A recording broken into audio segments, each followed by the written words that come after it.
आता यायला सुरुवात झाली. येस. एल्पिशन परिसराची जागा आहे त्या ठिकाणी ते बनवण्यात येस, आलं मी कोर्टच्या जवळ. त्याच्याकडेच आहे. नाही नाही नाही, ते बी आर भवन वगैरे इथे काही बनवायला आम्ही देणार नाही. कारण महाराष्ट्रामध्ये एवढी शेतकऱ्यांवर एवढी अवकाळी संक्रांत आलेली आहे.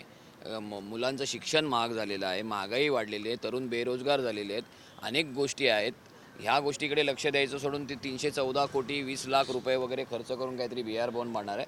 माझं म्हणणं असं आहे की त्यांना ते जे बिहारी लोक इथे उपचारासाठी येतात त्यांच्या राहण्याच्या आणि खाण्याच्या सोयीसाठी तुम्ही एवढा खर्च करण्यापेक्षा बिहारमध्येच तुम्ही एवढ्या मोठ्या पैसा वापरून तिकडेच तुम्ही का नाही उपचारासाठी हॉस्पिटल मोठं उभं करत? तिकडेच करा ना. इकडे आमचे प्रश्न सुटत नाहीत. तुम्ही आमच्या बोकांडी या सगळ्या गोष्टी मारू शकत नाहीत. आणि महाराष्ट्र नवनिर्माण सेना आहे तोपर्यंत हे बी आर भवन वगैरे काही होणार नाही. कोकण भवनला तुम्ही कधी जाताय काय? आता राज ठाकरे साहेबांनी आम्हाला बोलवलं आहे, त्या संदर्भात आम्हाला ते मार्गदर्शन करतील आणि त्यांच्या मार्गदर्शनानुसार पुढील दिशा ठरेल. आज जायचं की उद्या जायचं. युबीटी पक्षाचे देखील नगरसेवक भेटायला येणार आहेत. नाही, त्याबद्दल मला कल्पना नाही. उद्धव ठाकरे यांनी आपले नगरसेवक सांभाळून ठेवावे सकाळी सूचक वक्तव्य एकनाथ शिंदे यांनी केलेलं आहे. त्यानंतर अशी चर्चा सुरू झाली की ऑपरेशन टायगर आता शिंदे सेनेकडनं राबवलं जाते. नाही बघा, आत्ता जे निवडून आलेले आहेत शिवसेना किंवा मनसेचे उमेदवार किंवा नगरसेवक हे सगळे कट्टर आहेत. कारण ते जे निघून जायचे होते, गद्दार होते, ते अगोदरच गेलेत.